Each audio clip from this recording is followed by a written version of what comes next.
Welcome to the Bulldog broadcast. I'm Dan Dickau, hosting this on the Field of 68 Media Network with, I guess you could call him the godfather of the Field of 68 Media Network. Rob Doster may not like that title, but I'm going to give it to him. Today's guest, Jeff Goodman. Jeff, thanks for joining. Well, I'm older, but, we like to try to build up Doster's ego a little bit.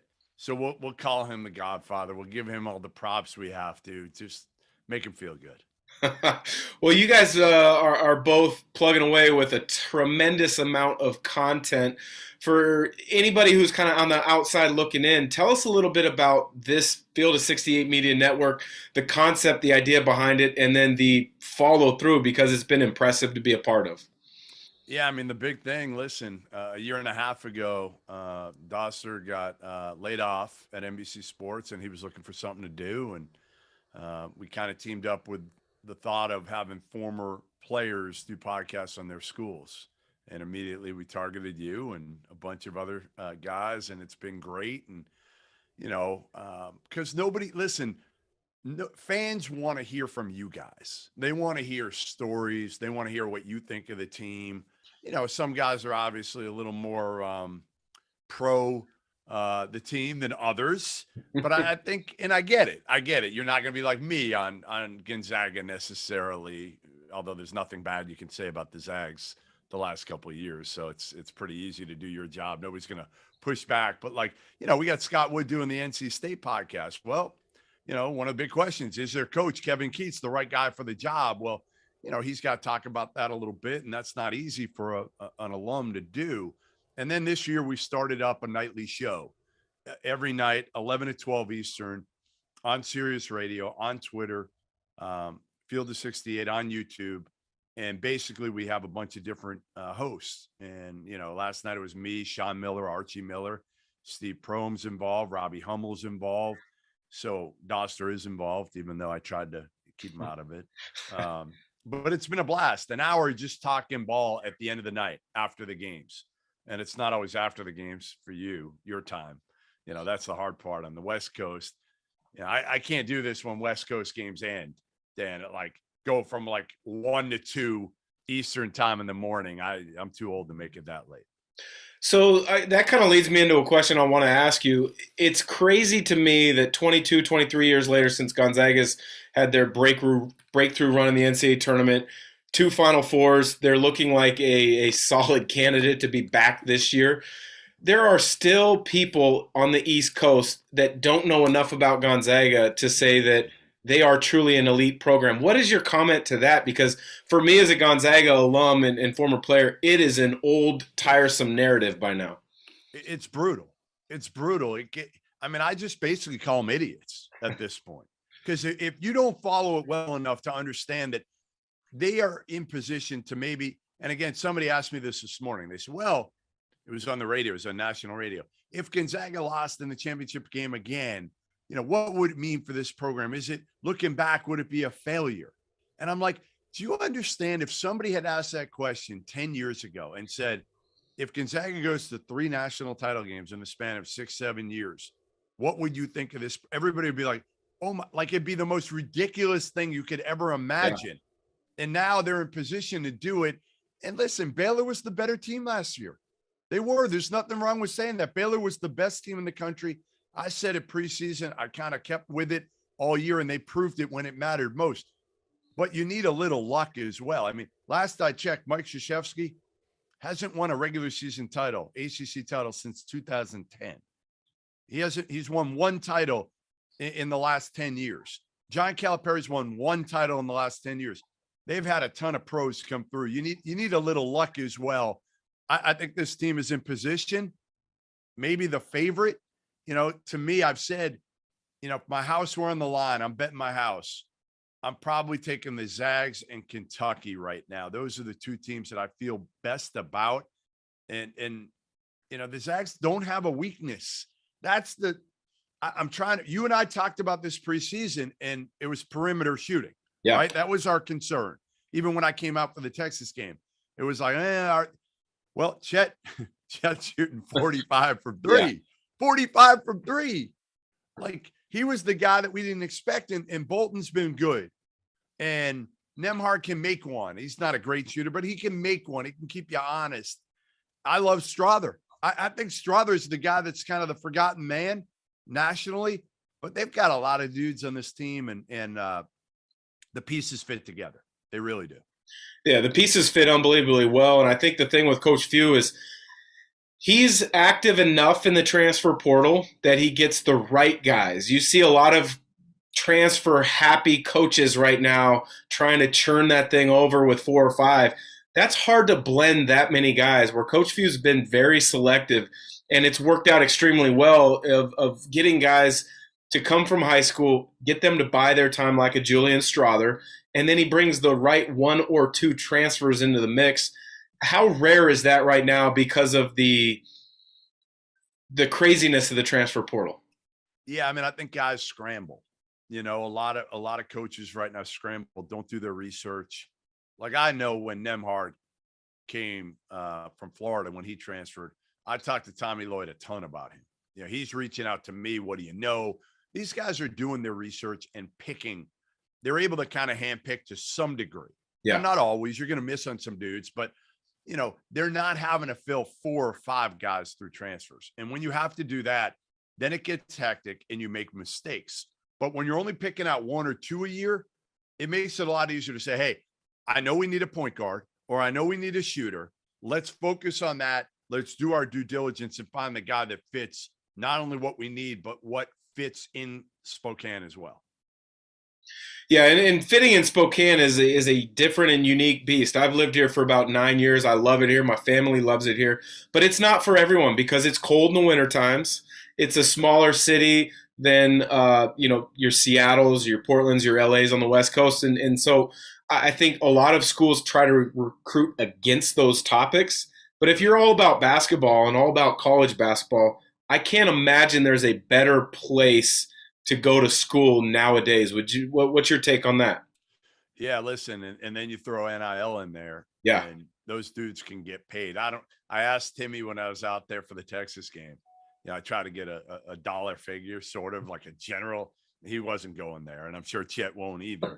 But they're getting paid. Let's face it, those two are getting paid. And I wouldn't be surprised if all the way down the line, the Nolan Hickmans, the Hunter Salases are getting paid pretty well as well. Because, again, it's all about Gonzaga basketball there.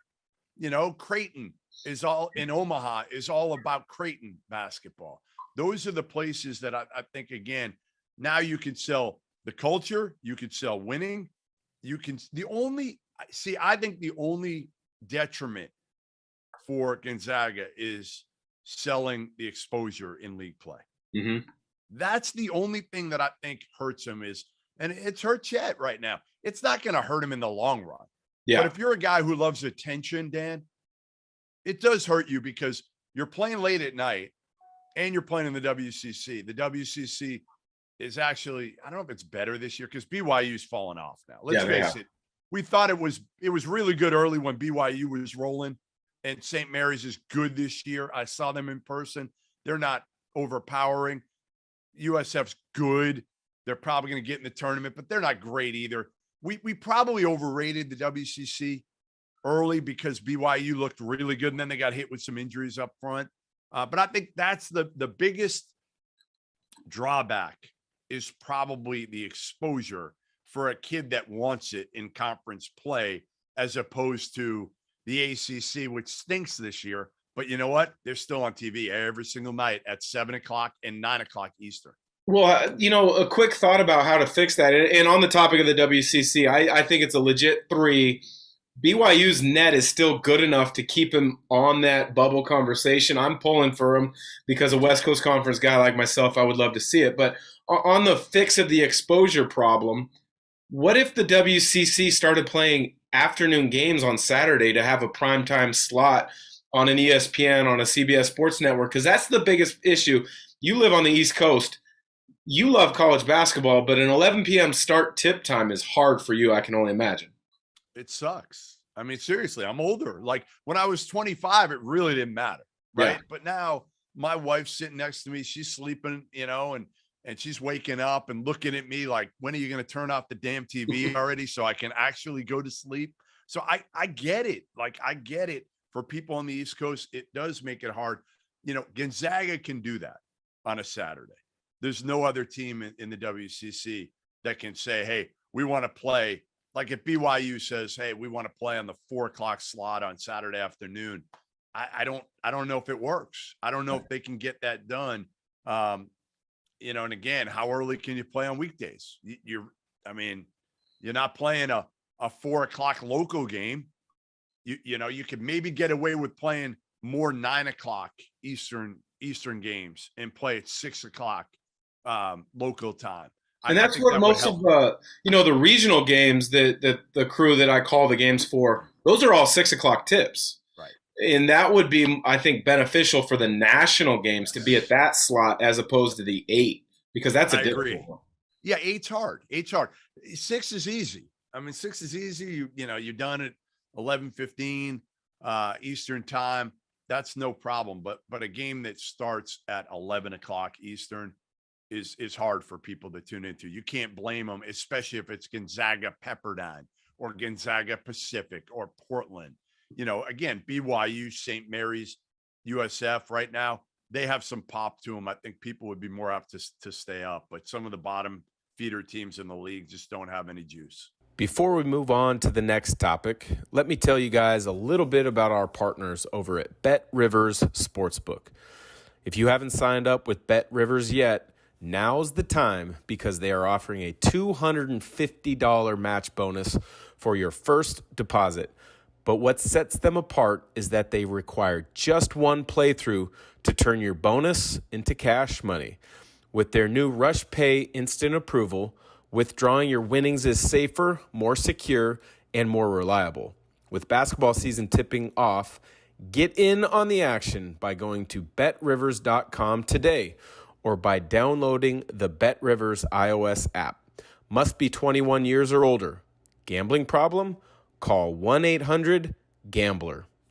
To go back to the topic of NIL and opportunities across the country for college athletes, I own a gym here in Spokane, Shoot 360. I've actually got 2 clinics coming up with a couple Gonzaga players, Rajier Bolton on Sunday and then Ben Gregg on Monday. There's a couple other guys that we will probably do clinics with in the spring to give them a little bit of opportunity to make some walk-around money. But when you look at the NIL, is it become more of the wild, wild west that people are concerned about, or is there actually a decent structure to it and you think it's going to work in the long run? Well, I think some programs have it figured out and have been ahead of it, and others are catching up. Like I know like Kentucky, Creighton, some of those programs are dealing with a guy who runs camps, right? And these camps, and he's also got autograph sessions with it. He ran, I think, Kansas, Kentucky fantasy camp, and they're dealing with some of that stuff. So some of these schools have been ahead of the game a little bit and been able to take advantage a little bit earlier than others that are still fighting from behind. And if you're fighting from behind and you're going up against one of these kids, and, let's say Kentucky can say, or Kansas, hey, you're going to get a minimum of $200,000, or hey, Ty Washington just left here. He made whatever, I'm using this figure, throwing it out, $200,000. And that kid is also considering another school that's saying, hey, I don't really know what we can do. We could probably give you $50,000. Well, where are you going to go? If you're a kid, what are you going to do? You're going to probably take the $150,000 difference. And I think that's so smart of the programs that have gotten ahead of it. I know Gonzaga, they had a seminar early when it was announced so that their guys knew what to expect, knew what the roadblocks might be, knew how to handle it properly.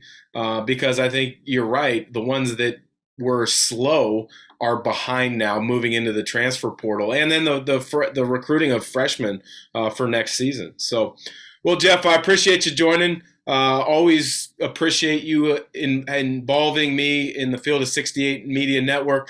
I look forward to catching up again real soon. I got one. Wait. Yeah. I got one question. All right, what is it? I got one question. So for the expert on Gonzaga basketball, what is the one thing, in your opinion, that could hold Gonzaga back from winning the national title? What is their weakness today, if there is one?